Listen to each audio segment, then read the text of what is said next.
Welcome in this webinar on the residual mix for electricity. This webinar is organized by the FaStGO project, which is an abbreviation for Facilitating Standards for Guarantees of Origin and based on a service contract to DG NR of the European Commission. With this webinar, we aim to consult the updated calculation method of the residual mix. That method has been developed in the REDIS project that ended in 2015, and ever since then it was taken over by the Association of Issuing Bodies, who every year calculates the residual mix to complement the origin of energy that has been supplied without cancellation of guarantees of origin, and that facilitates a reliable disclosure system towards electricity consumers. Today, we are happy to present to you two experts who will further provide more insights in the details. My name is Katrien Verwimp. I'm the project leader of FaStGO and happy to guide you today with your questions. The program of today is consisting out of two main parts. Markus Klimscheffskij from Gaia Consulting introduces us in the context of the residual mix. What is the concept about? What is electricity disclosure about? What is a residual mix? How can we have double counting in consumer disclosure, and how can we avoid it? And what do terms mean like European attribute mix? What is a surplus? What is a deficit? And then we dive into the details of the new methodology by Antti Kuronen from Residual, and he explains us what are the disadvantages of the old calculation method, the transaction-based method, and why there are good reasons for going into the new method, the issuance-based method. After each session, there's room for questions and answers. So let's start with the first speaker, Markus Klimscheffskij, who will bring us up to speed with a fast course on balancing of energy attributes in Europe. Welcome, Markus. So electricity suppliers have the obligation to tell their customers what the energy origin of the purchased electricity was, along with the environmental indicators, CO2 and radioactive waste. So that is, in essence, is what is disclosure.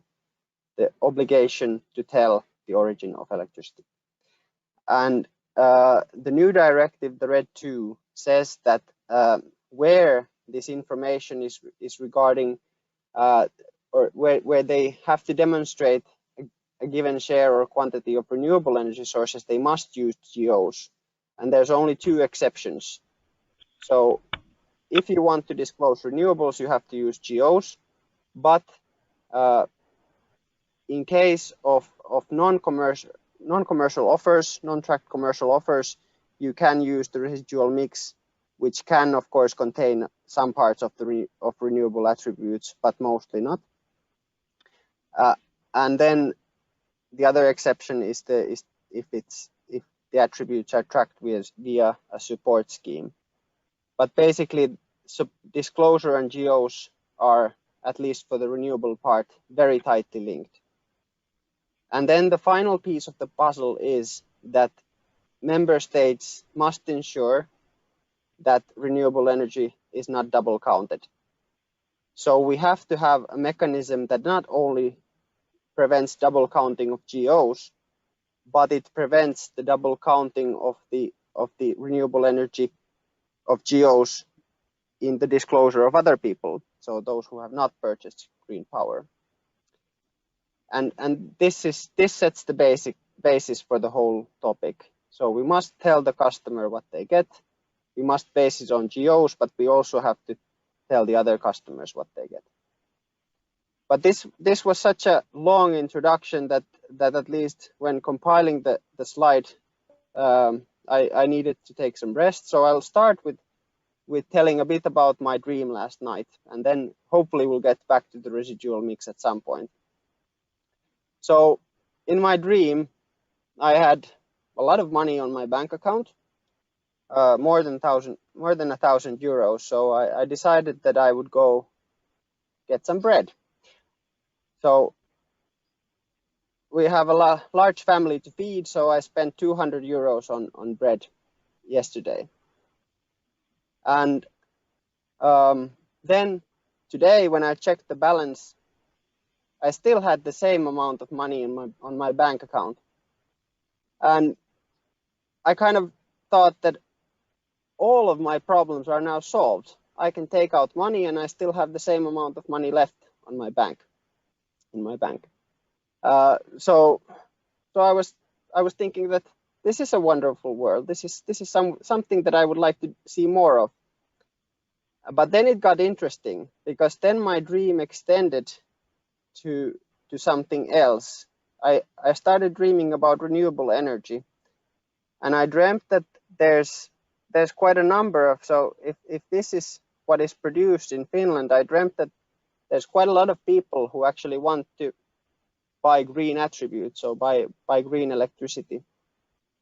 And for those we have the GOs, so we take out some of what is produced and give that green electricity to those who want to buy it. From scratch, which is good for me, you know. But yes. Then what actually happened was that the same energy was still available for everyone else.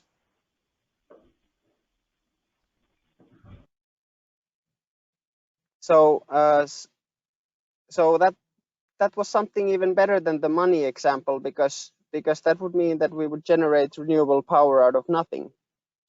But then it was time to wake up. So if we want to track renewable attributes, we need to pay a price, and the price is that we need to take out the GOs from the residual part. So that's why we need the residual mix.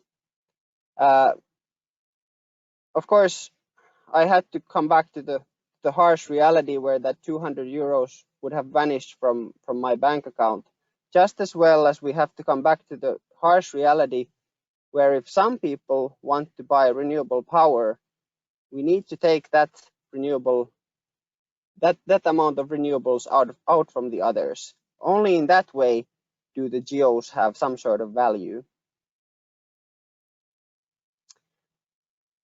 But what happened was that I have two small kids, and I was pretty lazy in the morning, so I decided that I would snooze for a while, and I kept on dreaming.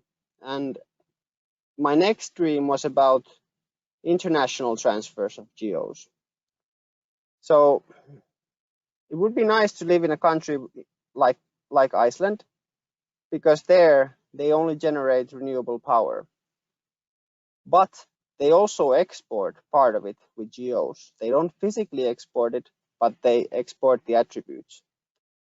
And let's say that a fair amount goes to Germany. So we take out a fair amount of the Icelandic renewable attributes and take those to Germany, where they are used to sell green power to consumers. And that's when it got a bit dreamish again. So as you can see, even if we take out a number of GOs a number of renewable attributes from Iceland, the residual mix is still 100% green. The same case for Norway, they have almost only renewable attributes. So even if we take out a lot, the residual mix is still very green. And so I was happy. The residual mix is still 100% green. So everyone in Iceland gets green power, but they can still sell a fair amount to Germany. It's a bit too good to be true, because that's when we all have to really get awake. So I did the reality check, and it turned out that cannot happen. It makes sense that the residual mix of Iceland is still green, but as we know, electricity is produced and consumed the same amount. So every consumed megawatt hour has its origin somewhere. We just need to know where it is. So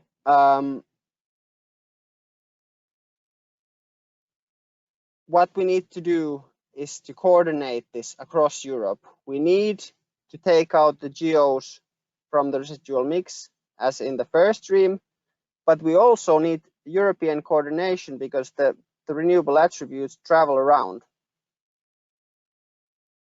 So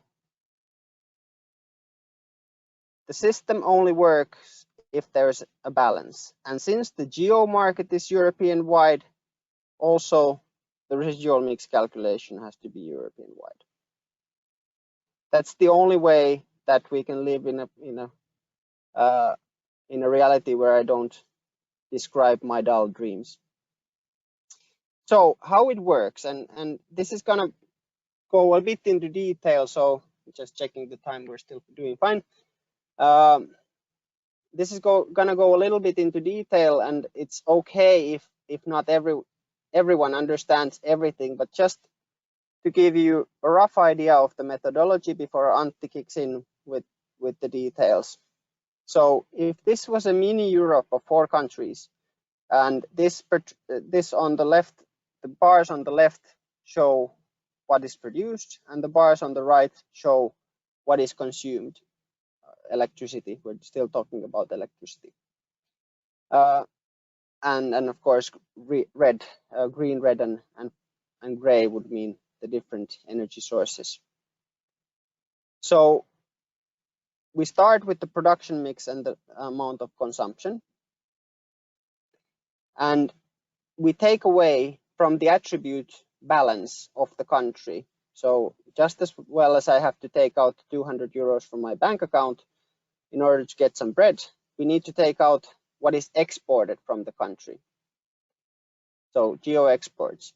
And then logically, that those exports result in an import in another country. So they just go somewhere else, but the same amount which is exported is imported to another country. And as you see, the balance of attributes has changed from this initial situation quite a bit, because we have shifted it with GOs.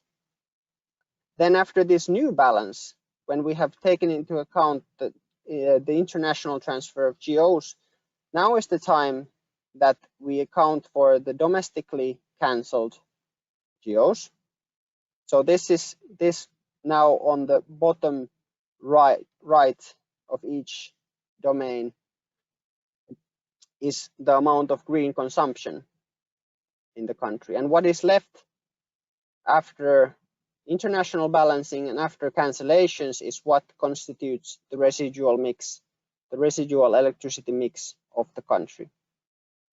But that's not enough, because if we stopped at this, then we would still have the problem of Iceland or Norway or many others. So as you can see, there's in some countries there's more generation attributes than there is consumption. And we need to balance this out, because we still know that generation and consumption must be equal.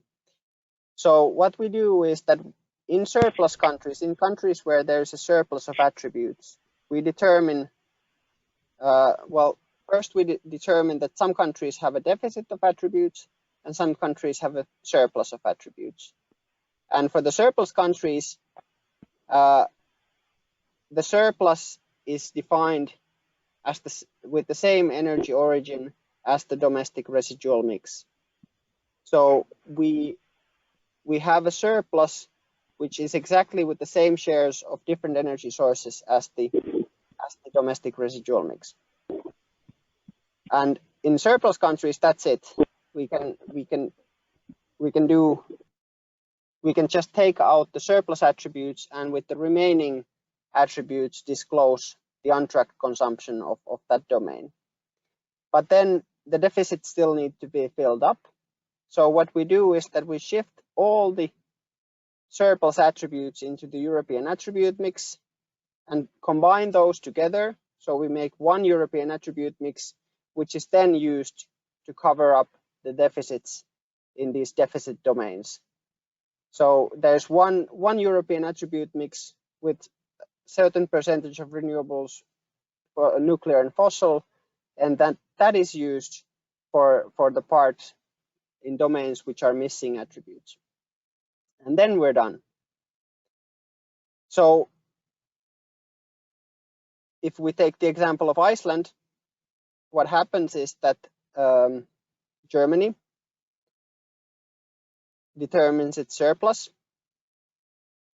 and that surplus, attribute surplus, is combined with other surpluses in Europe. And then we have correct calculation for Iceland. It's not fair that they could just expand what is left in their country. We have to know what are their exported attributes replacing, and then give those back to Iceland.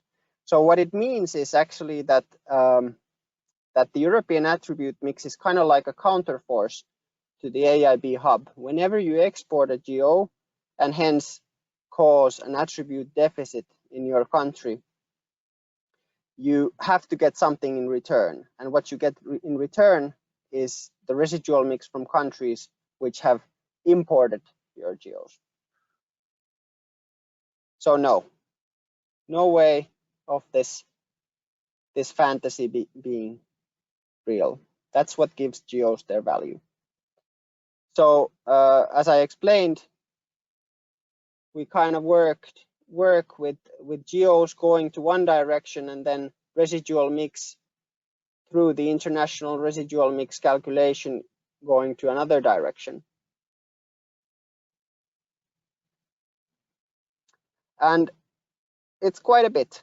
So here from 2018 residual mix calculation, we can see that Germany, I don't know if you can make out the country abbreviations in small font, but anyway, this large surplus is Germany, and then this large deficit is Italy, Norway.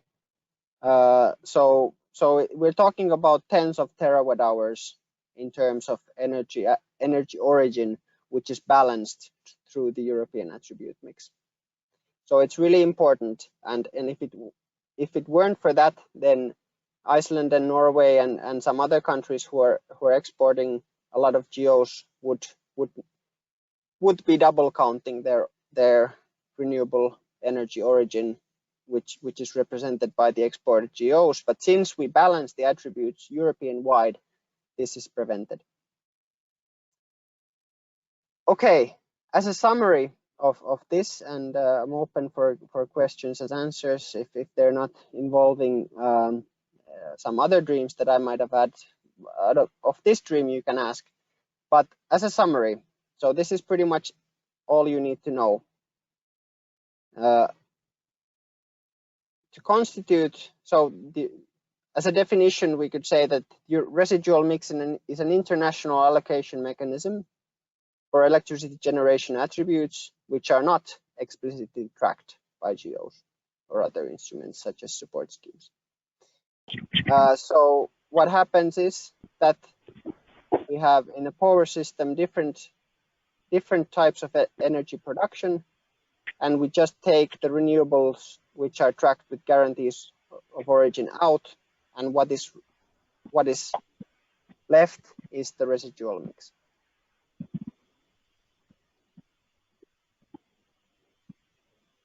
Okay, thank you. It was nice to recap this a bit.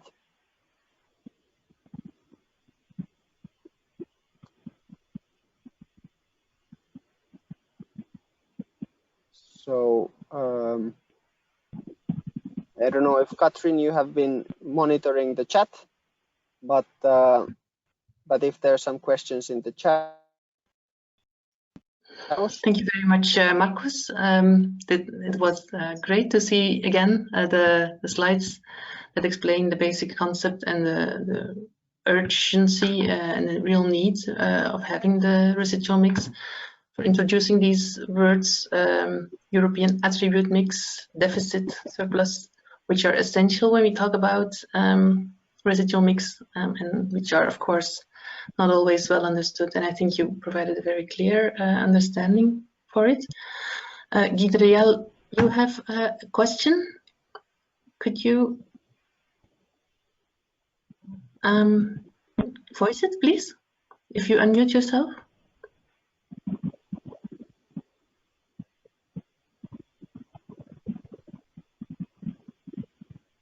Guy?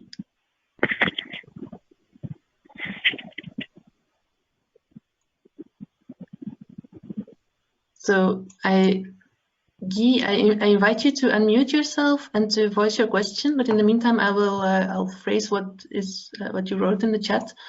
The question is: so it does not make a difference if you use GOs against coal or nat gas physical supply?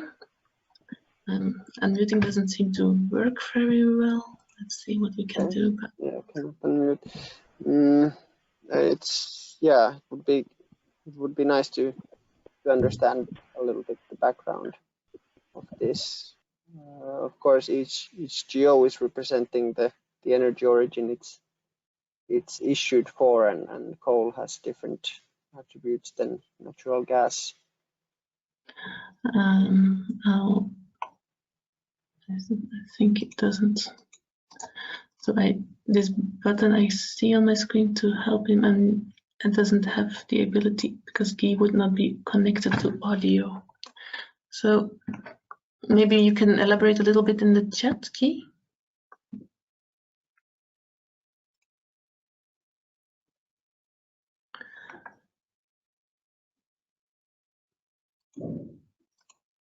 And in the meantime, I don't know whether maybe in the meantime, I can say a couple words here. The important point here when considering the residual mix and disclosure is to think about what is on the supply side and what is on the demand side. So the GOs are used and disclosed against consumption. So in that sense, what is the coal or natural gas physical supply? It's not so clear what you mean. What is the difference you don't see here? So okay, in the meantime, Jack Harris has posted a question. I see. Will countries be able to choose which part of their residual mix to export?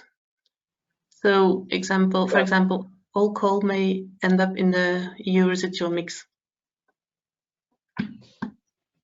Yes. So if I take that, the simple answer is no. Whenever a country is exporting to the EU residual mix, kind of exporting, not really exporting, but calculationally exporting, it's the same energy origin that is from its own domestic residual mix. So if it has 10% renewables in its domestic residual mix, then what they give to the European attribute mix or European residual mix also has 10% of renewable attributes. So they cannot decide what they give back.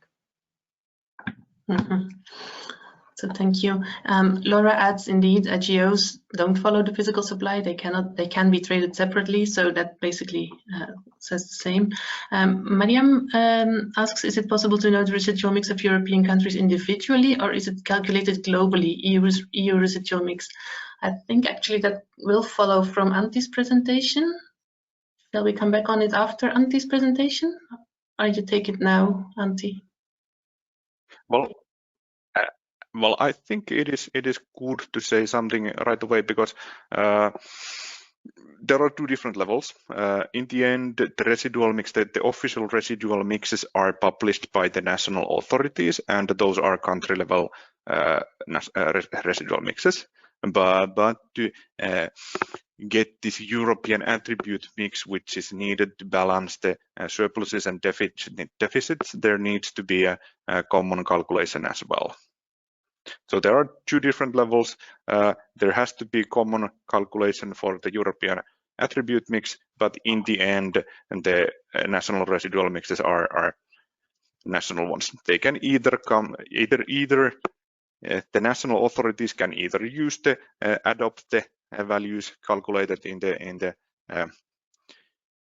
common residual mix calculation, or they can apply the same methodology themselves.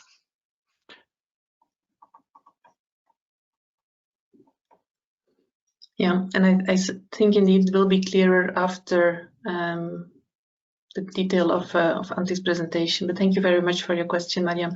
Would you want to comment on it, Mariam, further?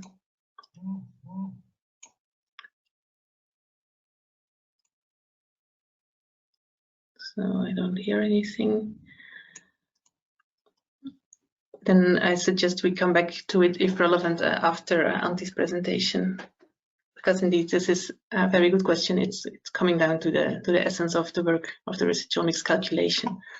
Thank you very much to those who posted something. Shall we proceed to the next part, to the presentation of Antti? Yeah, for my part, yes. And thanks for the good questions of understanding. I think there's one more. Okay. Is it the same for? Yeah, sorry. Yeah, is it the same for Iceland to export to a country with a high content of renewable energy in the residual mix than to a country with a low one? This is a good question. So let me go back a little bit into the calculation methodology to answer that. So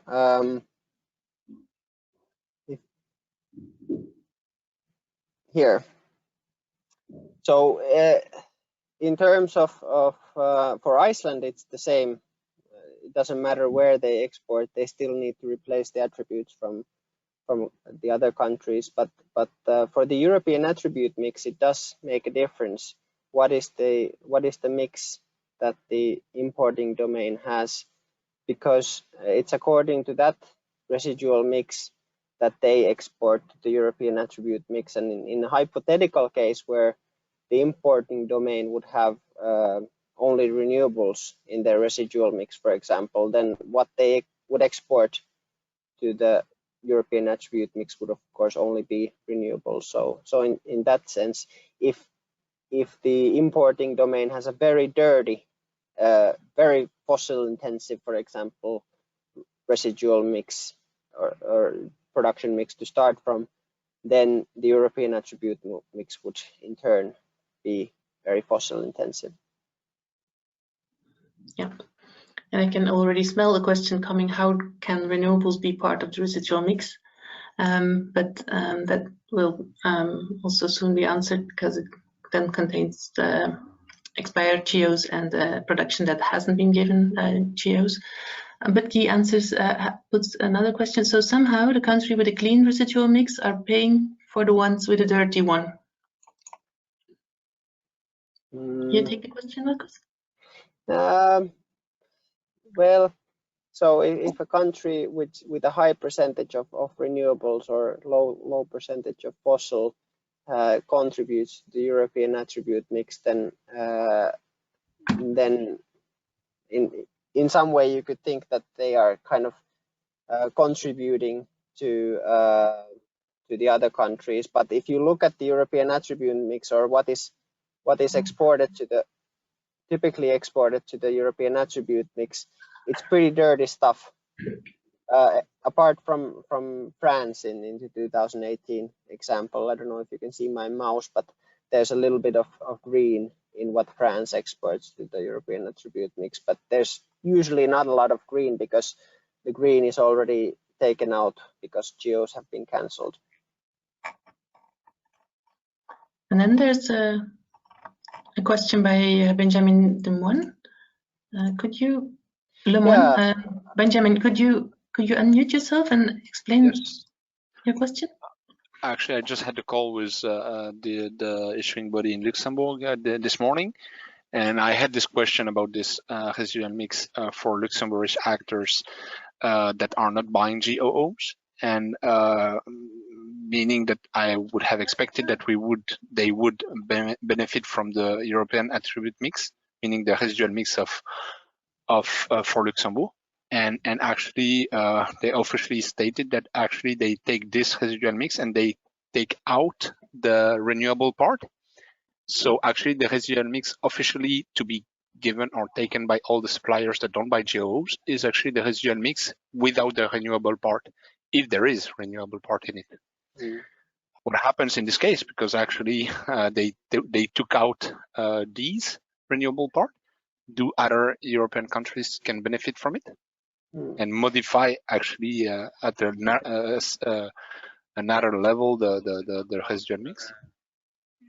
That's a nice. I hope it's clear. Interesting question. I think I got that pretty well. So and that is, Luxembourg is not the only country. Some countries are excluding all the renewable attributes from the production mix, and then that constitutes their residual mix.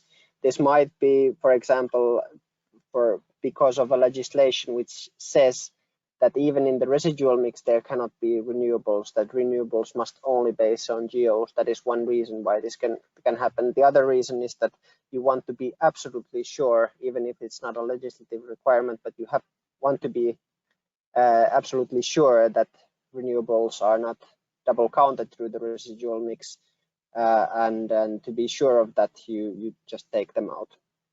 But what happens is that so in Luxembourg, then the nuclear and fossil attributes in the residual mix cover then a little bit more than what they are physically are, because they are expanded to cover the whole untracked consumption, which if we followed this methodology as presented here, would also have a little bit of renewables left.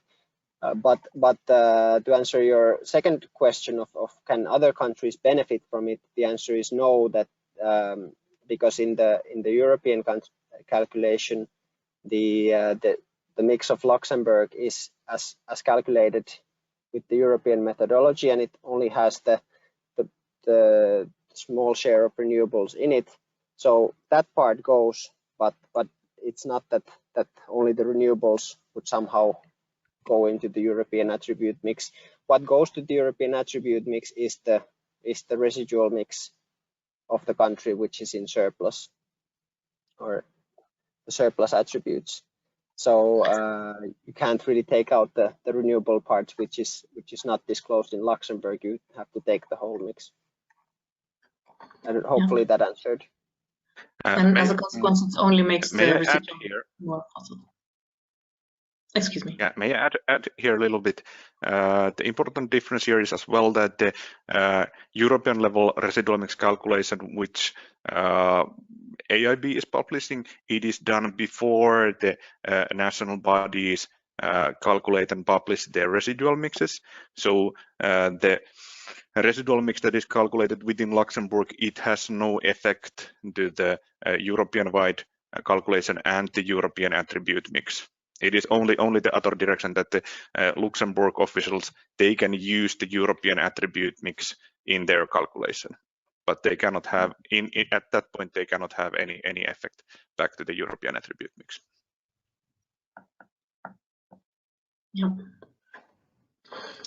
I think it's a good time to move to Antti's presentation, because I have the feeling that we're diving into a level of detail that will benefit from having had his presentation. Yeah. For my part, it's just important to remember that if we wouldn't have a residual mix, it would mean the same as that we wouldn't lose any money when we're buying stuff. So, and money wouldn't have any value, and if we want to give renewables a value, then we have to calculate the mix, as Antti will soon explain how. Yeah. So while you're shifting the presenter role, it's probably the general idea has always been to make sure that there's not more renewables in the residual mix than that are actually available, so that avoiding of double counting of renewables, but indeed that could come to double counting of some fossils, as has been said already, but that's rather the question whether it's a cure or a pain. So Antti, could you share your screen? I think I managed to make you a presenter. Thank you. You're muted, Antti. That is true. Maybe it helps if I'm unmuted. Okay.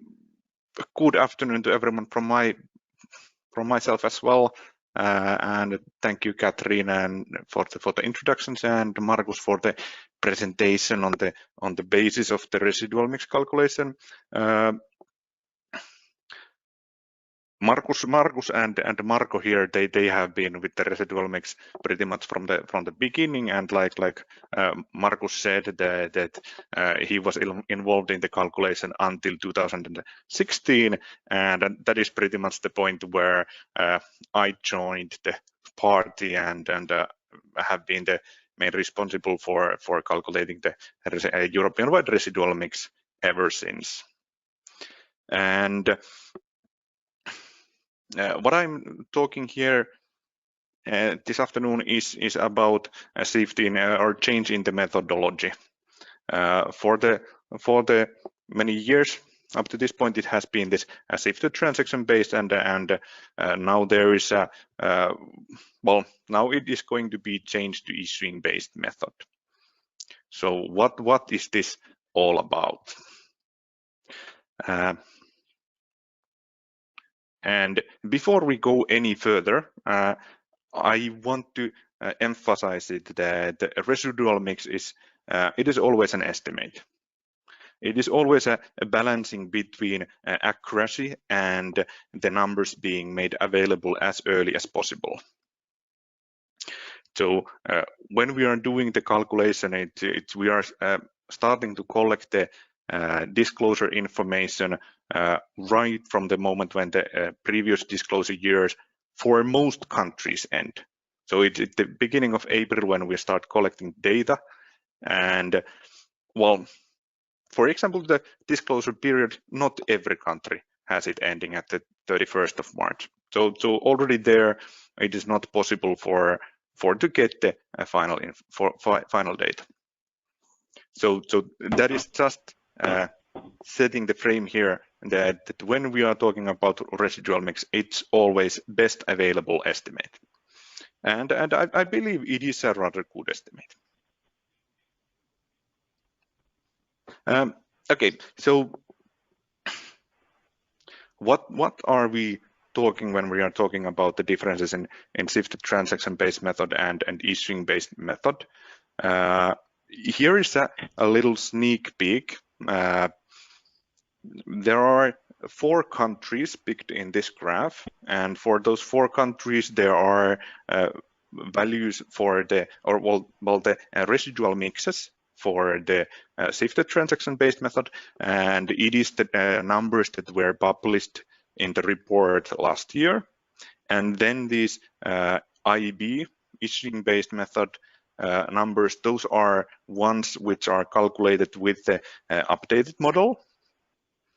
And if you are really keen or really familiar with the residual mix results that have been published earlier, you know that at the end of the report, there are also issuing-based volumes or shares. And the important difference in those issuing-based method results published last year compared to what is in this slide is that for the previous issuing-based results, it is using the European attribute mix, which has been calculated according to the shifted transaction-based methodology. Because the European attribute mix, it can be only calculated in one way. After that, it is better if every country uses the same methodology, but in practice, well, there hasn't been any directive forcing every country to use same methodology. So there is some room for different member states to apply the residual mix calculation in different way. Okay, then let's get back to this slide. The 4 countries picked here are Belgium, Norway, Slovenia, and Sweden. And these are picked here because these are the countries where the difference in renewable content in the residual mix has had the highest change between these 2 methods. And for Belgium and Norway, those are the countries where the renewable content has decreased the most, from about 40% to around 10% in both cases. And then the other 2 countries, Slovenia and Sweden, those are the countries where the increase in renewables have been the highest. So for Slovenia, some 5%, and for Sweden, some 8%. And all the other countries, they are somewhere between these, and most often not that extreme as for the Belgium and Norway.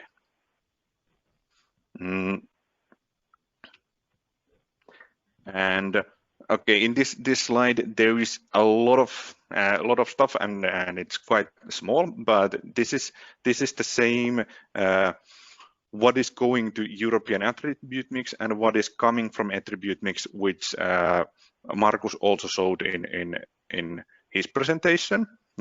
Why I'm bringing this up here is to have a little bit of a comparison between the old method and the new method. So the upper graph is with the old one, and the lower one is with the new one. And what you can see in a quick glance is that it looks pretty much the same for every country. There are slight changes, but like for example, looking at the Germany, it's the same volume. What is the content? There is a little bit change, but that can be to well, it can be to reasons. It can be to data source reasons as well. I assume here it's that one of these energy sources is mixed, but the volume is the same, the fossil content is the same, the nuclear content is pretty much the same. On the other side, Italy is in both cases are pretty much the same. Well, when we look at the Norway, for the SDB in the upper graph, the volume is on minus 60 terawatt hours, but in the below one it's minus 80 terawatt hours. So that is one of the bigger differences there are. Also the important point is that with the new model there will be less renewables in the European attribute mix. So in overall level, the European attribute mix last year had some 4% of renewables, and with the new model, it would have 0. So and I'm when talking about the new model and its results, I'm talking about the 2018 calculation still, because that is the data we had already. So the like sample calculation we have done is with the last year existing data. Okay, so there are changes, there are important changes, but overall it's not that dramatic. Il y a un taux de disclosure qui est très faible. Let's in the beginning have a quick look at how the calculation process looks like. So this is quite a bit of same content that what Markus shared in his slide, showing the different residual mix bars. Sorry, whoever is speaking, can you mute yourself? Thank you.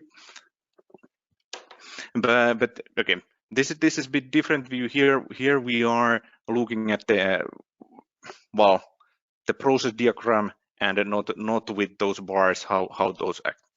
And this same process, it can pretty much be applied to country level and to it is applied to country level in the calculation, but the same principles when consider things, same principles can be applied in a whole system level as well. It all starts with getting the production data right. So there is the physical electricity production that needs to be corrected with the physical electricity imports and exports outside the system boundaries, so outside the European calculation area. And with that, we get correct production. After that, there comes this part of domestic residual mix. And for that one, it starts with the corrected production, and there are two options. And this shifted transaction based, which has been used so far, and the issuing based one, which we are moving to. In the shifted transaction based, from the corrected production, there is imports have been added to that, and export and cancels have been removed. And here we are talking about the attribute imports, attribute exports, attribute cancellations. And attribute, in other words, it means currencies of origin and other reliably tracked means. And the shifted transaction based has been it has been working rather well for the time being, but there are some problems that have been identified in the last few years. Okay, the problems have been identified years back, but those have mostly realized in the recent years. And then the other option is this issuing based method, where it's corrected production minus issue plus expiry. And both of these result in the domestic residual mix.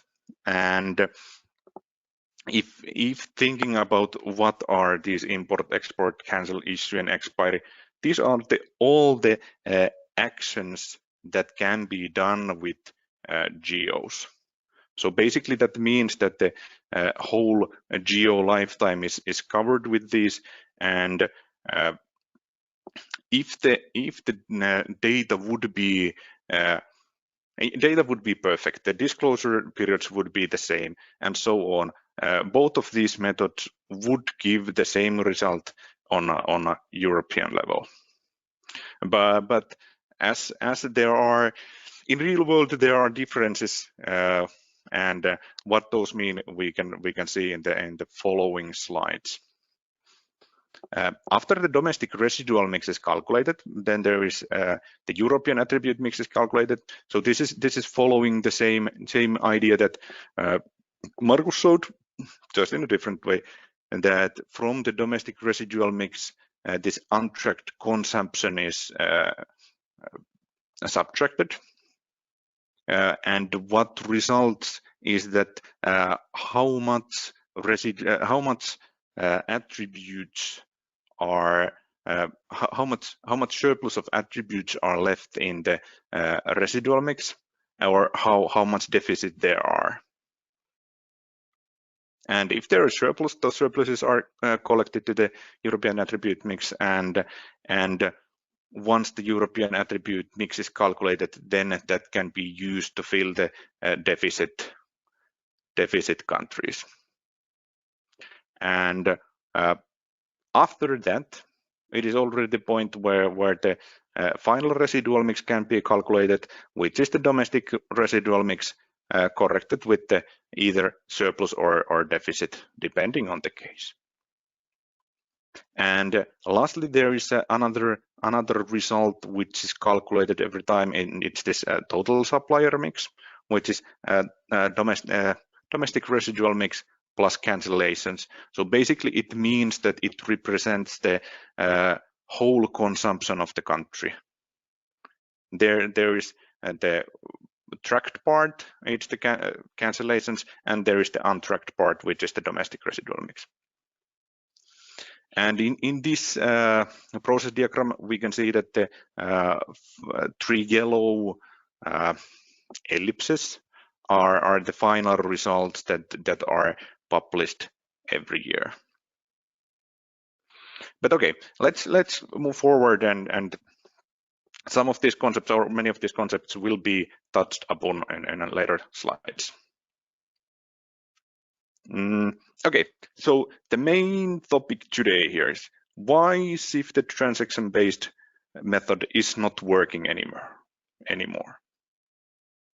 And the answer is that at the moment it's the tail that is wagging the dog.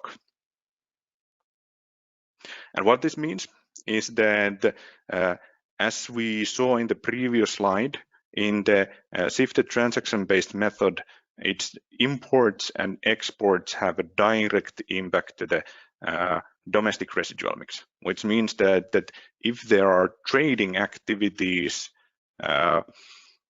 there can be trading activities, and those are directly reflected in the residual mix, which causes just noise. So how much of these trading activities there are? If looking at the EEX exports, and in this graph, this is not including CMO Craxel domains because the statistics was not available at the moment from the hub, and so this is most of the EEX countries, but missing countries like Ireland, Iceland, Denmark, Lithuania, Croatia, but most of the countries are included. Here we can see that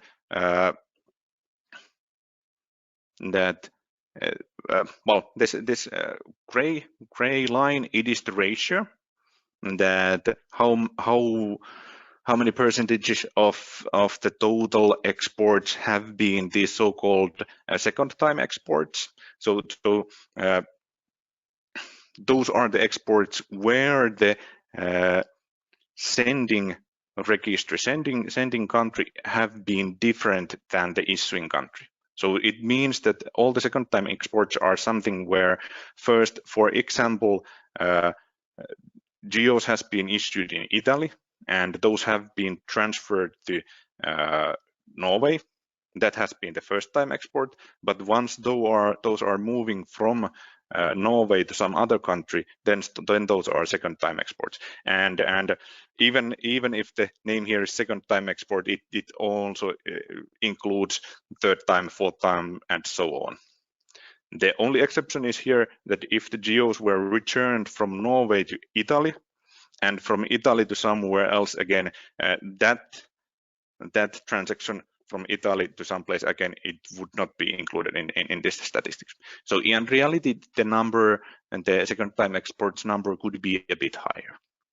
But overall, we are talking about now that there is a bit over 40% of all exports are these second or later time exports.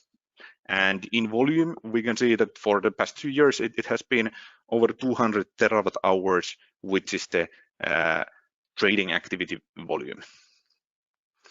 For a little bit of a comparison here, or setting some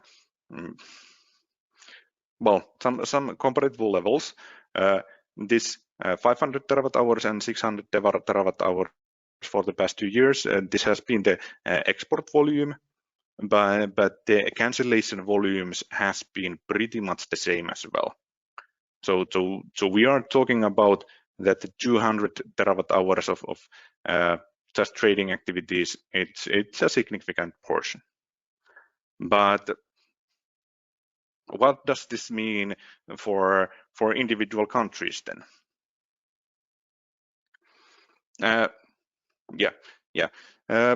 Here again is the equation for the domestic residual mix in the transaction-based methodology. It is the production minus cancellation plus import minus export.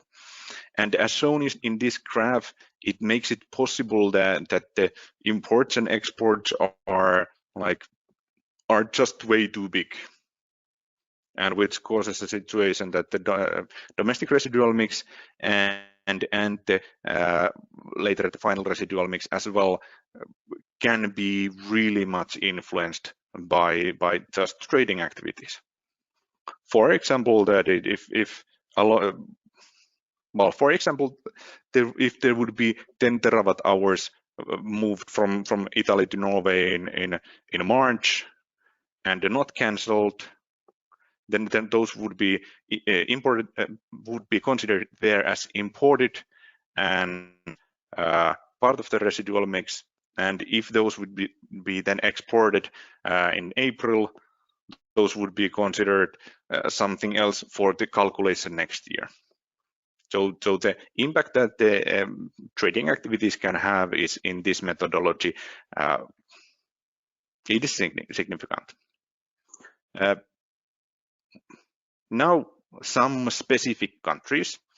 This is a bit hard-looking graph in the first look, but here on the columns on the bar chart, we can see there are first all exports, then second time exports, there is production volumes, and there are cancellation volumes. So now we are looking at that. What does it actually mean? What is the real effect of those high numbers of exports for different countries?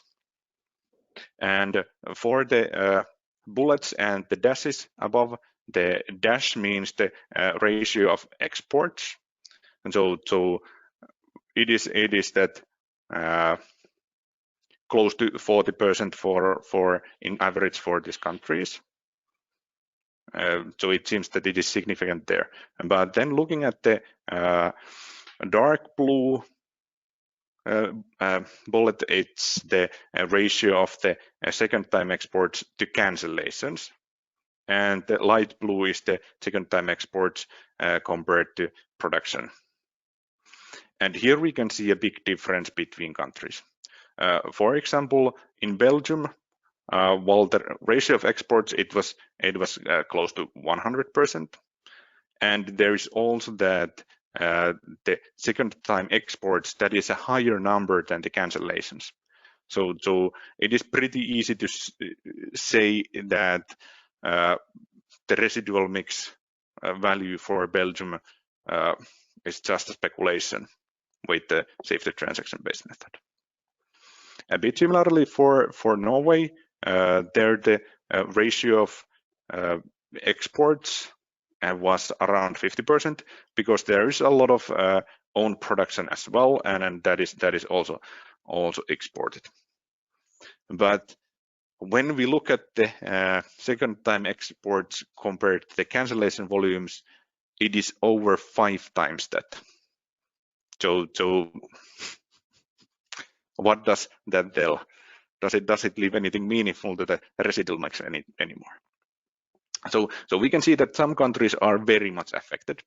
But then if we look at countries such as Switzerland or Germany here, where there was a really significant amount of second time exports out of the total exports, we can see that when those numbers are compared to the production or cancellation volumes, in the end the effect is quite small, because they are just, the export volumes in those countries are that small compared to the production and cancellation volumes. Then there are some countries which are a bit more in between, Finland, Netherlands, Sweden, where 10-20% shares for this second exports of production and cancellation volumes. So we can see that there is effect to these countries as well. This is a collection of countries which were the ones which had the highest impact of the countries that were looked for, and this is not including the CMO correction domains again.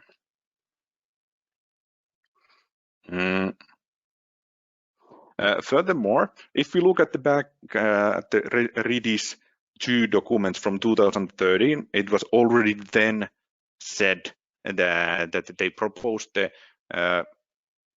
shifted transaction-based method for the near future, and once the disclosure rules and expiry policies of countries developed, then the issuing-based method could be considered.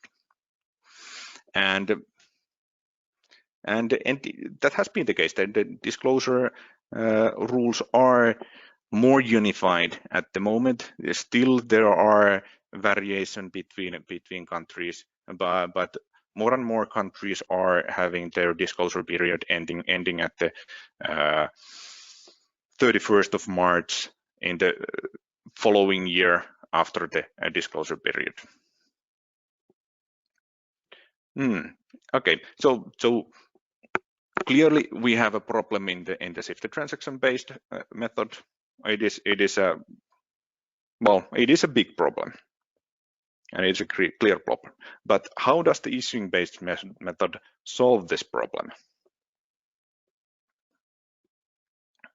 Well, to put it short, we just cut the tail off. If we remove the tail, then the tail cannot whack the dog anymore. And this is basically what can be seen in the equations as well. The first equation in this slide is the domestic residual mix equation by the transaction-based method. So there is the production minus cancellation plus import minus export. And the second one is the one for issuing-based method, where the first part is the same, domestic residual mix equals to production, but then the end of the equation is different. Now it's minus issuance and plus expiry. So already in this point, it is very clear that the imports and exports don't have a direct influence to the residual mix. However, it is really important in some way to get these international transfers of GOs accounted in the residual mixes. And that also happens in the issuing-based method through the European attribute mix. Because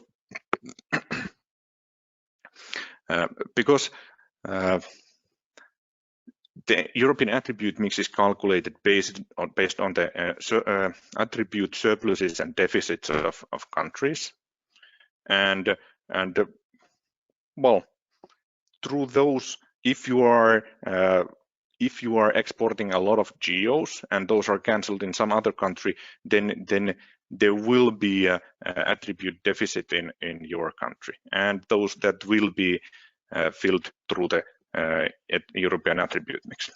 The good thing about this is that it doesn't care about the import and export volumes as such. It only looks at the production volume, issuance volume, expiry volume, and cancellation volume.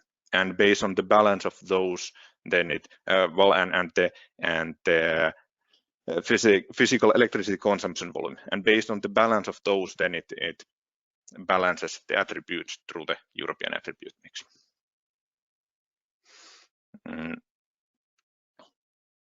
Okay, so here is again the same thing. The domestic residual mix equation, it equals to production minus issuance plus expiry. So there is the physical production, then you subtract the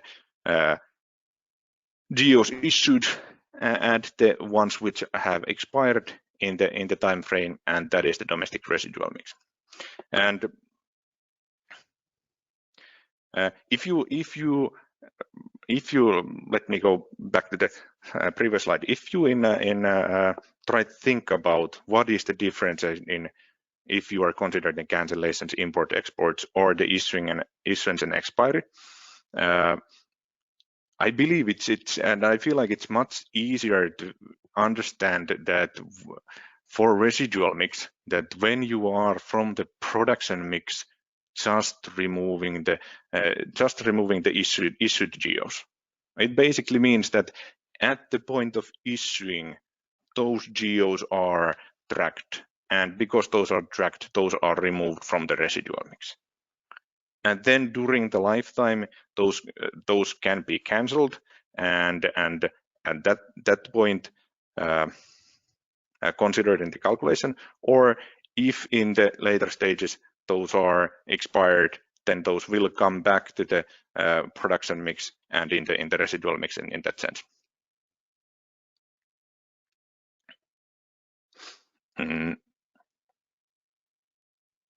Yeah.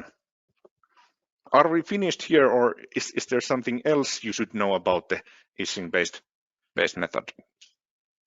Yeah, there are a couple of details that I want to still highlight here.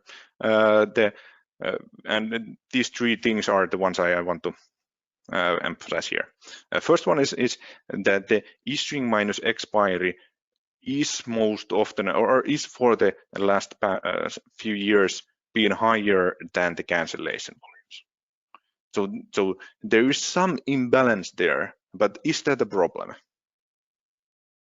And the answer is that it's not a problem. It's okay. It's a minor inconvenience, but it's okay. The second point is regarding the issuing statistics.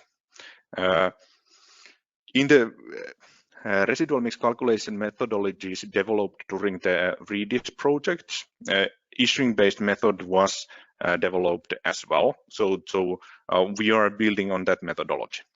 But back then, the choice for issuing statistics was to use production date-based data.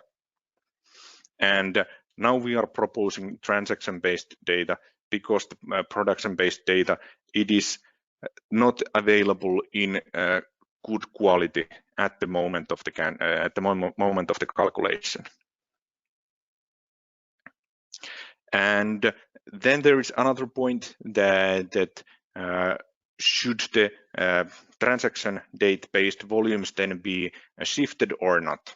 And with shifted, it means that like has been done in the residual mix calculation for the previously for the cancellation, import, and expiry and the export volumes, that we look at the for disclosure year, for example, 2019, we look at the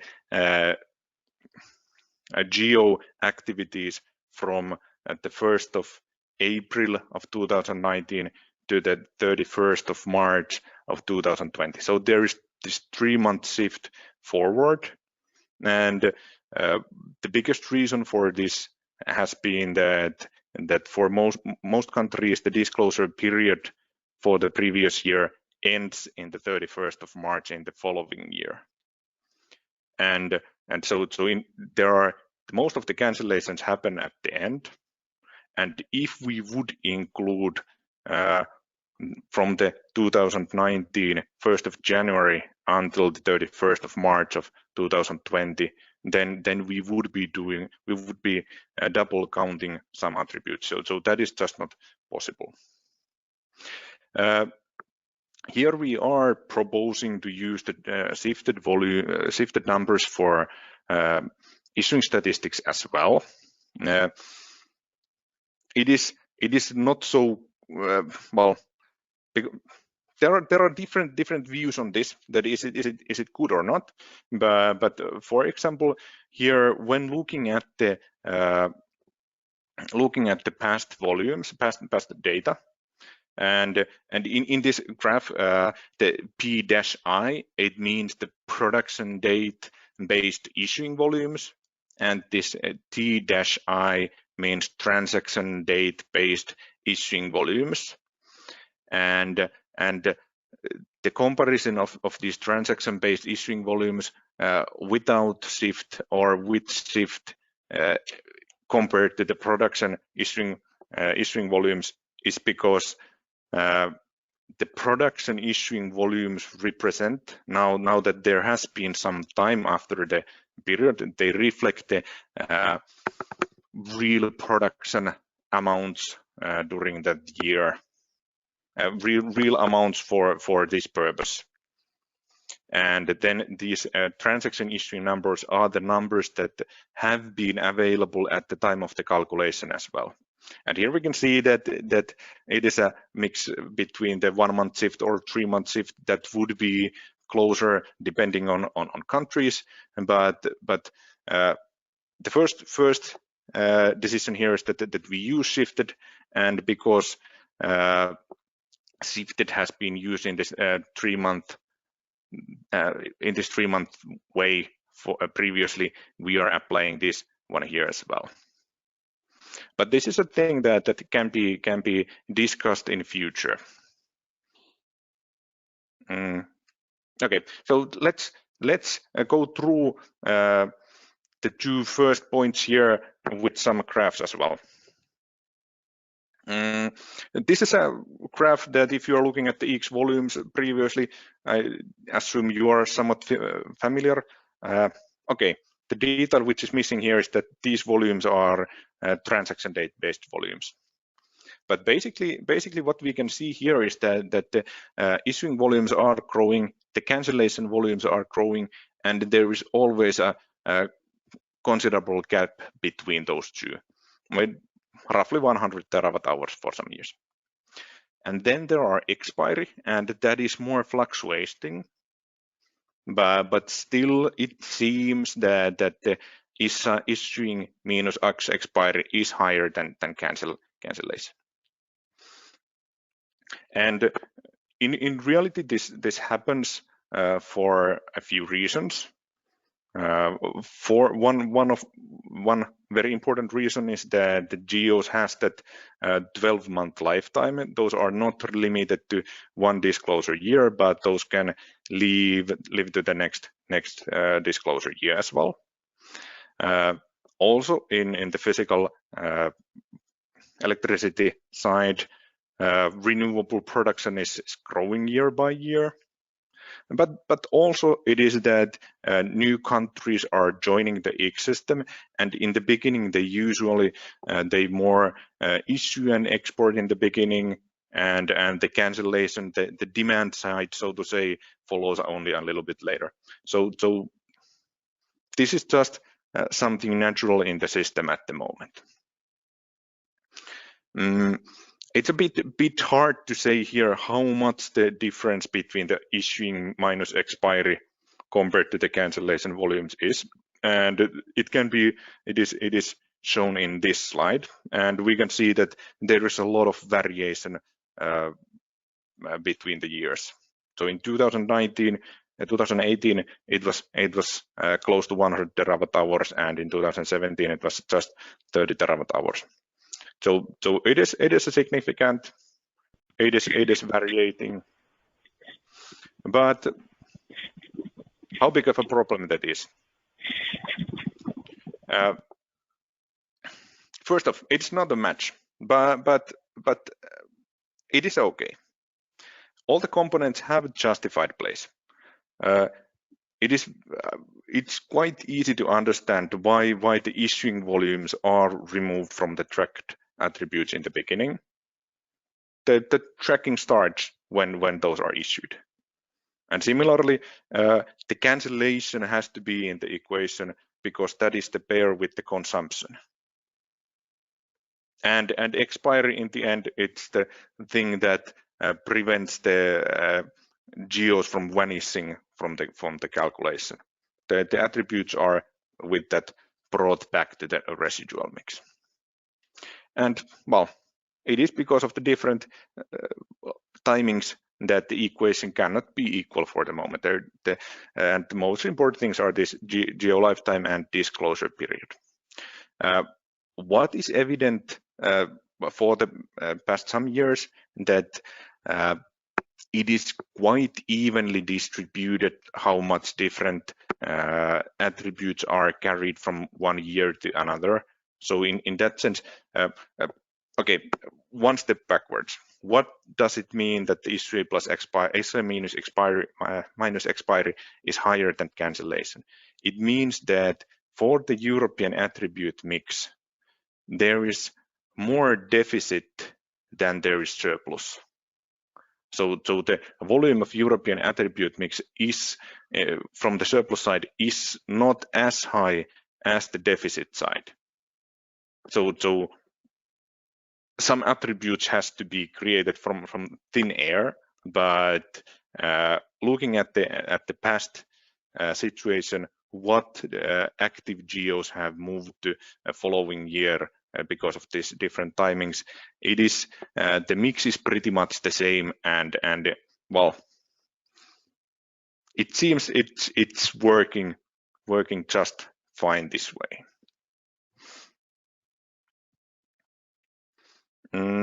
Okay, then another point regarding the production issuing volumes versus the transaction issuing volumes. In this slide, it's a comparison of new data for the production issuing volumes of those mentioned years. So it is a production issuing volumes that have been updated until this point, and compared to the production issuing volumes that have been available at the point of calculation. And the difference have gotten quite a bit smaller across the years, but still in 2018 that was close to 10 terawatt hours, and we don't really know if it's growing higher than that in the future. It seems much more safer to use the transaction issuing volumes. Okay, so then a little bit more on how methodology has changed.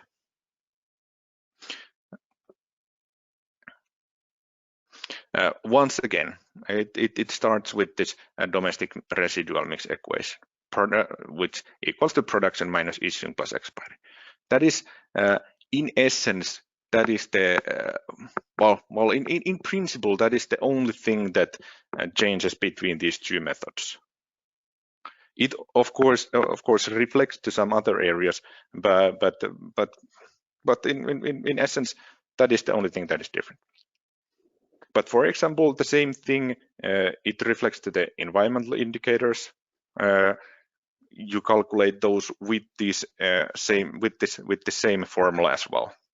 And for example, the calculation gets a bit easier, for example, because when you are doing these geo imports and exports, you have to calculate this so-called CO2 export pool as well. So you need to have pool with which you can move the emissions from one country to another. Another point that is changed at this point, and this is not so much related to the issuing based or transaction based methodologies, but because the emission factors that have been published previous years, there has been a big problem that within this residual mix calculation process, those have not been able to be updated. It's not practical. It just haven't worked.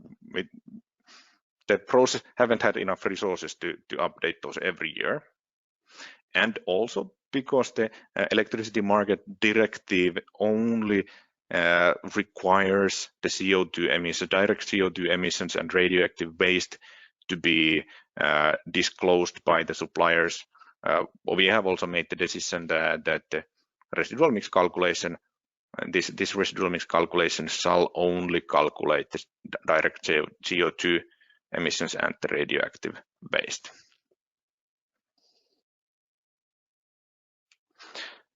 Okay, we can once again look at this process diagram, and what I want to highlight here is that yeah, the same thing that than at the beginning. The only change that happens between these two methodologies, in essence, is that what happens in the domestic residual mix. If it's the minus issue plus expiry, or if there is the cancellation imports and exports. And everything follows from that. So when you are trying to think about what is changing, only focus on these and everything else will follow after that. A few more things from few more specifics about the calculation now regarding the data sources. Production data for the previous years has been mostly fetched from ENTSO-E, electricity generation statistics, and similarly for imports and exports, it has been from ENTSO-E as well. For the coming calculation year, the ENTSO-E data is not available at the moment, and now we have to use for an intermediary solution, we are using Eurostat data for production. For imports and exports, it is most likely that we will use ENTSO-E transparency statistics. It's a bit different than previous years, but it's let's say close enough. A bit more about the production data issue on the following slide. The attribute statistics, mostly those come from the AIB collected statistics, but it's also every year we are asking from the national disclosure competent bodies to share the information regarding their national geos, or if there are some other reliably tracked means in their country. Consumption data that comes also from previously from ENTSO-E and now from Eurostat. Yeah, and well, those are pretty much the data sources used for this calculation. And many times the case is so that there is, like I said before, that because we are doing the calculation as early as possible, and the data we get is not maybe final, and due of our best ability, we check all the data we are getting, and that if there are something that doesn't make sense, and then we are asking from the specific sources for corrections. Yeah, and in the end, the European attribute mix, final residual mixes, and the total supplier mixes are published. Okay, so the bit more about the production data. As I said, ENTSO-E data, production data is not available for this year. We have been made aware that it should be available for the next year. There is the DG NR is pushing for it. Regarding the Eurostat data that will be used, it is the it's the best available data according to our analysis. And there are some cons regarding compared to the ENTSO-E data, and these are, for example, the pumped hydro. In ENTSO-E data, there is mixed hydro is divided into renewable part and non-renewable part. For Eurostat, mixed hydro is only one thing, and mixed hydro here means such a hydro which has a considerable amount of natural inflow, so rainfall and river inflow, but also considerable amount of pumping. For Eurostat, the best estimate here is just to subtract from the mixed hydro volume the whole consumption of pumps. But because the efficiency is not 100%, the consumption of pumps is somewhat too much, and in estimated up to 10 terawatt hours of too much hydro will be removed from the production side. Another detail in the Eurostat data is that there is only one category for coal. So lignite and hard coal won't be considered separately for the coming year. I don't see this as a big issue, and I'm happy to hear arguments that why it's really important to have lignite and hard coal as separate. And the third point is that in Eurostat data, there is this higher level category of conventional thermal, and it includes all burnable fossil fuels, but it also includes biomass.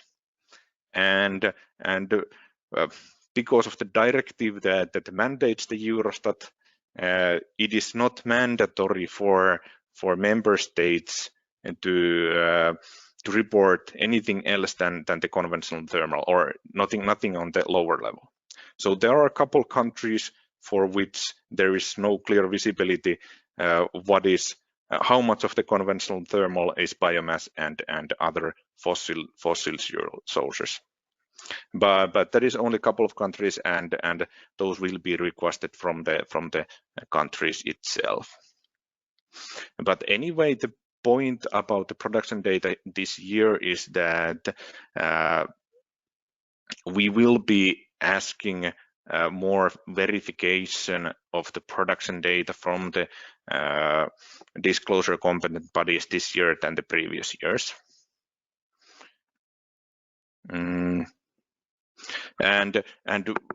the plan to do this is that we will fetch the Eurostat data during this month, and once we are sending the data input sheets, we will include the national Eurostat data there as well. So you have some reference, and you can already from that start checking that if that is way off, or if it's let's say good enough, if it's the best available estimate.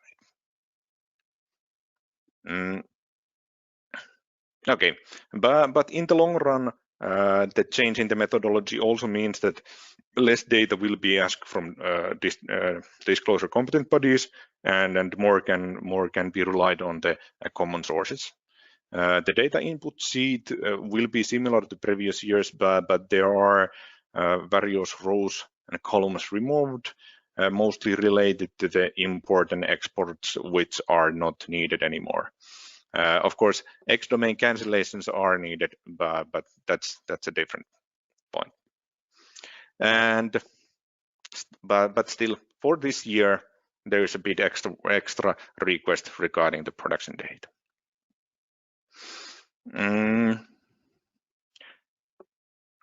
Almost last point. This is the suggestive calculation timeline that has been proposed by us to AIB in the end of last year. It is similar to what the calculation timeline has been to previous years. So anyway, we will be contacting all the competent bodies at the beginning of April, and there is the first calculation results will be published in the early part of May, and previously it has been quite informal if there has been updates to the residual mix, and now we did propose that let's have one more round for the final version, but this has gotten quite contradictory views from some issuing bodies that the final version cannot be published that late. So this is a suggestive timeline, and AIB will be discussing how do they want to proceed. But anyway, the DCBs will be contacted regarding the data request in the beginning of April. We will actually be sending an information email already hopefully this week regarding the extra need of verification for the production data, and the first calculation results will be published in the mid-May, like before. And to wrap this all up, the issuing method is good because there is no tail to wag the dog. Thank you.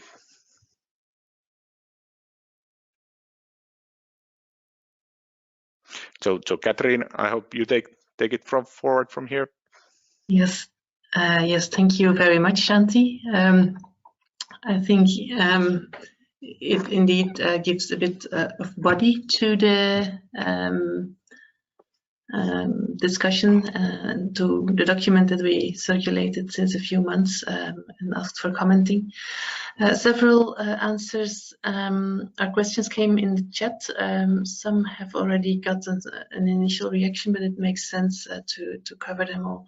I think it works if we go to Katja Merkel's question. Will the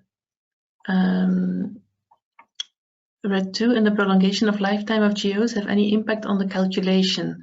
So Katja, let me know if you want to further elaborate, but I think the question is clear in itself. Could you take it, Antti? So whether the prolongation of the lifetime of GEOs will have impact on the calculation? Yeah, that is really good question, and in a sense we don't have a complete vision of that yet, because we don't know how different countries will be implementing that part. And the threat that there is that the disclosure rules will get more diversified again. Yeah, there could be that kind of threat, but in essence, the residual mix calculation so far has also already coped with the problem that some countries have different disclosure deadlines and so on. And there is a set methodology for that we only take all the transactions from a rolling 12-month period. So in that sense, in principle, it doesn't change anything, but in the background, it can make it can cause some effect.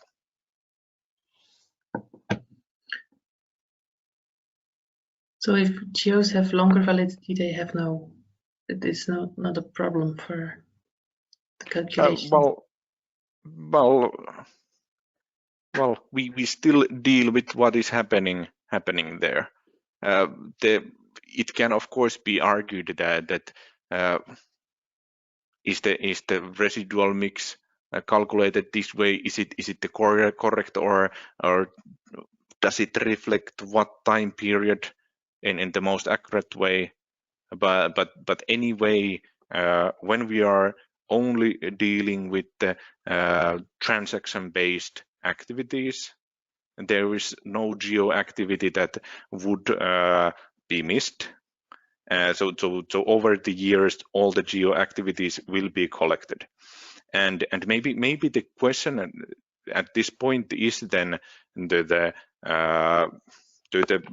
member state and other competent bodies there, that do you see that it is better that the residual mix is calculated at the time that it is calculated at the moment, so it is published at the mid-May, or is it better that we wait for the more, so to say, final data for some 6 months and only publish that in November?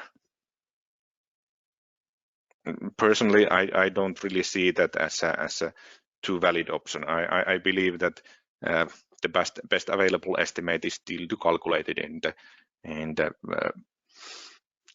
April and publish in May. But of course, like I said, if there are major changes in the disclosure rules in member states, that can have effect. Yeah, currently there are no major changes in the disclosure rules in member states, at least not coming from European legislation, except for indeed the option to have a longer period before expiry, and that of course has an impact. Okay, I see, as you say, that the overall figures over all the years together will still fit, but of course, also in the system management challenges in FaStGO that we are mapping in general, and on managing the geo system, we identified this as a challenge. It's a voluntary prolongation of the expiry, and it's so it could be considered by member states not to use this option. From the consultation, it seems to be the advice not to do so and to stick with the 12-month expiry time. But that's not on note. Well, one more point. The same reasoning applies to this as well as the other consideration in my presentation regarding the issuing minus expiry is larger than the cancellation, because that this would just mean that the expiries come to the equation even later. Yeah. If I can add just one thing about that, is that what's important is the direction of that symbol. So that it's larger what we now take out or what you propose to take out, and I would consider that as a positive thing. And as you said, this will only make it a bit larger, or they will come a bit later. But anyway, since the greater signal is in that direction, that's a good thing. Yeah, it is. If there is error, it's on the conservative side. It is that the residual mix will have less renewables.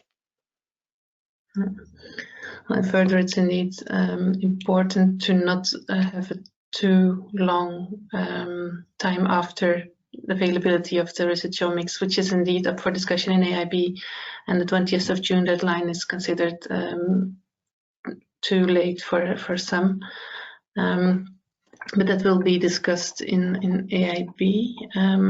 If somebody wants to comment on that, please let me know. Let us know in the chat box here. But otherwise, it will be discussed in the X unit next week.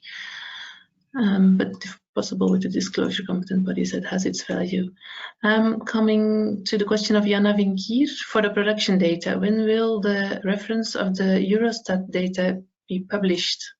And is there also information about the fuel mix of the netto import of each country? You want to elaborate, Jana, or is the question clear to you, Antti? Yeah, sorry, I was muted again.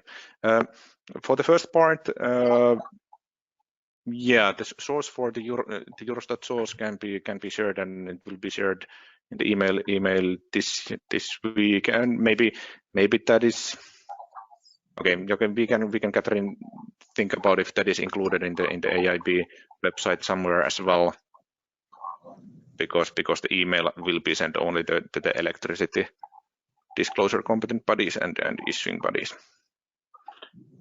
But yeah, it is the 105M monthly electricity statistics. And the second question, what was that again? So the answer to Jana basically is that the information will be made available, the reference where you find the Eurostat data, and that will be made available to the issuing bodies and to the disclosure competent bodies. And it will be published by email, hopefully this week. Yeah, and probably also in the report eventually. And then the question from Jana. Yeah, one more thing. If by reference you mean that the link to the source, or if you mean by the collected data, because it requires a little bit of munching to get the information or in the format that we are using it, and that will be provided a bit later. But anyway, in the next couple of weeks. I understand the question as whether it's possible for somebody else to find the same data as the one you use. Yeah, let's continue. And is there information about the fuel mix of the netto import of each country? Yeah, if this is about the and it is the only point where this is applicable in the residual mix calculation is when considering the countries outside the calculation scope. So it is the for example, Russia is net importing electricity to Finland, and yes, the fuel mix is considered for each country there. It depends on if Eurostat has that data, then we will be using that. But for several countries, most like that won't be the case, and then we will be using the IEA, International Energy Agency, numbers, like has been used for the previous years. Then there is a question from SPV Kwape. Could you please clarify CO2 export pool? Okay, that is quite technical detail here, but basically it means that well, it is analogous to the European attribute mix. That because of the within the calculation, we are not looking at that that the imports from certain country, that from which country the geo imports are coming from. But all of the geo exports and imports go through the European attribute mix. So next to that, we also need to calculate the CO2 pool of the well, basically of the European attribute mix, and that is then used to when importing the European attribute mix to the countries. So basically, it is a kind of an analogous to CO2 emissions of the European attribute mix. Yeah. So if Kwape and SPV have heard, please unmute yourself on that. Yeah, and now you might think about that we are still using the European attribute mix and why we are not calculating the CO2 export pool anymore. It is a bit more technical, so this was just an analogy for it, and it comes from the fact that the imports and exports are not explicitly considered. If SPV and Kwape have further questions, please unmute yourself. In the meantime, and more about that can be found in the residual mix document as well. And then you mean the document of the latest calculation or the document of the methodology? The earlier methodology document from 2015 or so. So the REDIS document with the initial methodology. There is a short section about this CO2 export pool as well. Yeah, and that document you can also find through the link that has been shared in the chat. Then another question. Katja Merkel, how is the consumption year taken into account in the calculation? Did we have it? Yeah, basically, so far the consumption year is not, and I assume you mean here the consumption year of the geo cancellation. So far, that has not been taken into account at all.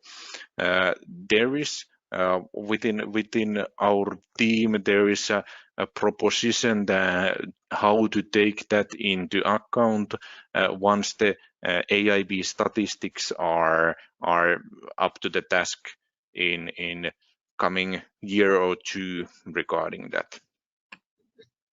And yeah, there is a way to take that into account, and it's not possible to do it yet. We don't have data available for that. So more about that will come once the situation progresses.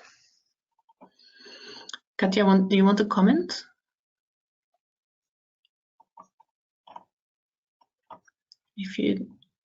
In case you want, then please unmute yourself. In that case, we go to the next question. There was another question from SPV and Kwape. Are there numbered examples available?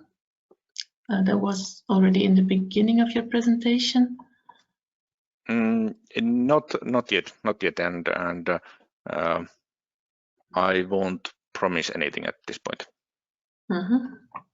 So they can get in touch with you bilaterally for further. Yeah. So at the moment, yes. And then Mayu has a question. Feel free to ask it yourself, Mayu, because it's a quite extensive one. Hello. Hello. Is this working? Okay. Yes, great. Yes, we can hear you. Yeah. Sorry, I just wanted to understand Yeah, a little bit clearer, like with examples, because what I understand is, well, currently, if let's say Norwegian production facility sells GO to, let's say, France, and that Norwegian GO stays in French registry. However, if the Norwegian GO actually never finds anybody who wants to cancel the GO, that attributes of Norwegian GO would actually belong to France when you do the domestic calculation. That's what I understand with the transaction-based methodology. But the difference will be that, let's say if the Norwegian GO actually gets exported to France, but nobody wants to cancel it, and then that Norwegian GO's attributes would actually be going back to Norway, basically, meaning that attribute will actually belong to Norway instead of France. Is this correct understanding? Not quite. Okay. You are right in the first part that with the issuing-based method, the GOs imported to France and still active, those are not considered in the French residual mix. Because the imports are not considered, but the still a bit problematic thing here is that once the expiry happens, it will happen based on the country where it resides. So at that point, yes, it will go to France. And that is something that well, with better data that could be taken into account, but the data that is available or has been used in use for now, it is like that way. Okay, so basically, yeah, the point is basically will be where it expires. That's the point. Yes. Okay. So far, understand. it is that way. Okay, understand. Thank you. Okay. Nice to have good understanding. Mariam asks whether there are residual mix calculations for each country individually. I don't know whether you want to comment, Mariam. Well, there are calculations for each country in the overview document that's annually published on the AIB website, but maybe you want to find more background information, or could you elaborate on your question? Oh, but was this somebody without a microphone, I think? Okay, sorry, in that case, if you want to further comment. Yeah, but anyway, the calculation document where the well, the real calculations has been done, and that hasn't been shared, and yeah, there has been some discussion if it should be, but there, at least for now, there hasn't been a decision. So it is only the results that is published, and the results are published for every country. Yeah. So then there is a question left from Jana, I think here, and that comes back on the timeline of the calculation. Considering Flemish energy law that states that suppliers have to publish their fuel mix from the 1st of July onwards, the suggestive timeline presented today would be too late for them. Yeah. So it's important to know if they can count on this. Yeah, maybe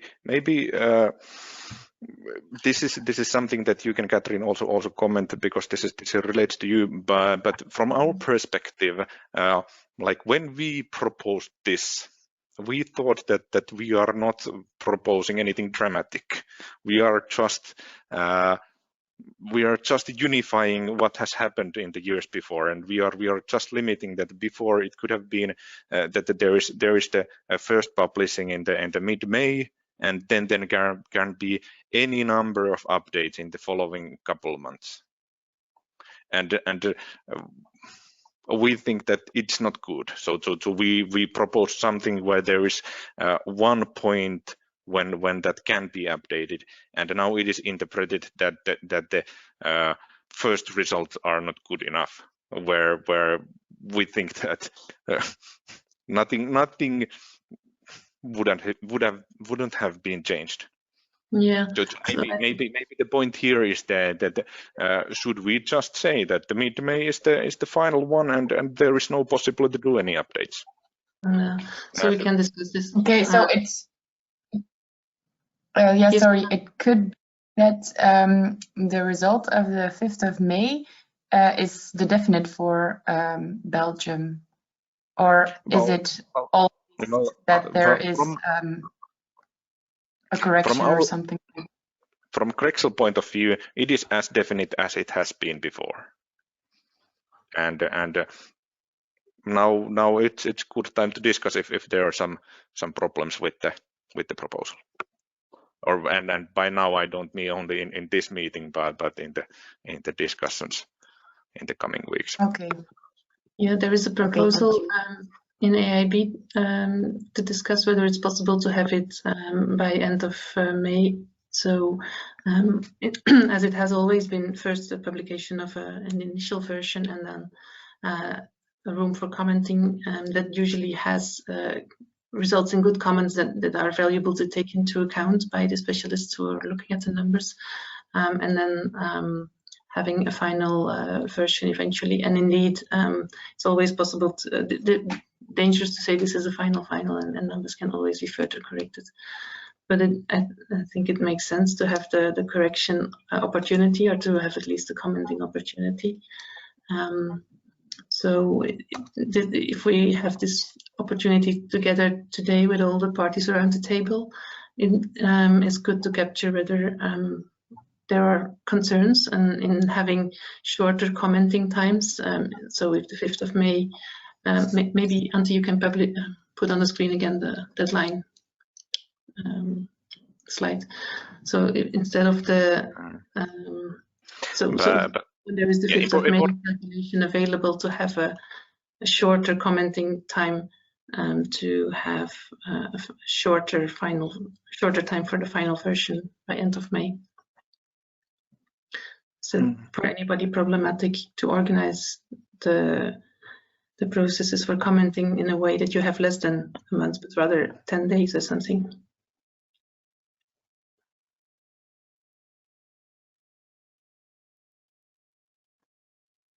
So if so, of course, it may be this question may be coming quite quick on you. But if that is problematic to you to have a shorter commenting time, it would be nice if you would inform us. That would be me and Maria Koulouvari from the chair of the X unit in AIB, as it will be discussed in AIB next week. And of course, it will also be discussed with Grexel. Thank you on that subject. I think we have covered the questions. No, there was a very relevant question from Latvian TSO on the, trying to find it again. So the timeline when this methodology should be implemented. And even if there is a methodology existing, does it need to be changed? Well, there the short answer is that's basically the reason why we find it very important to align with as many as possible, with all if possible, because avoiding double counting is something that we can only do with all parties together, with all disclosure competent bodies together, and if we all apply the same methodology. So yes, the relevance is in having this new methodology in place this year. For the calculation on 2019. I don't see any further comments, so I would like to wrap up. I want to very much thank Antti and Markus for their extensive and good presentations. I want to very much thank the audience. I think it was fantastic to have this big interest of very important stakeholders. So thank you for spending your time in trying to help your country with a further understanding of the residual mix concept. And if you have further comments on the methodology, you're very welcome to send them to either me or Maria Koulouvari from the chair of the X unit. By 15th of March, and by then we will conclude the final consultation of the methodology, and the last updates will be discussed in the X unit next week, and and then the new methodology will be applied for the calculation of the 2019 residual mix in this spring. So thank you very much for everybody for your attendance, and looking forward to talk to you again later. And thank you also for providing your email addresses in the registration. If we have further updates, we will inform you. We are also producing a document on the relevance of a residual mix for gas and heating and cooling, and how to approach the concept in these sectors, because GOs are being created for other energy carriers as well. And we will use the opportunity to inform you of what we produce in that field, but it's a lot different approach than what we have in electricity, given the framework there. So thank you very much again for your attendance, and with that I would like to conclude. Thank you. Bye. Thank you very much. Thank you.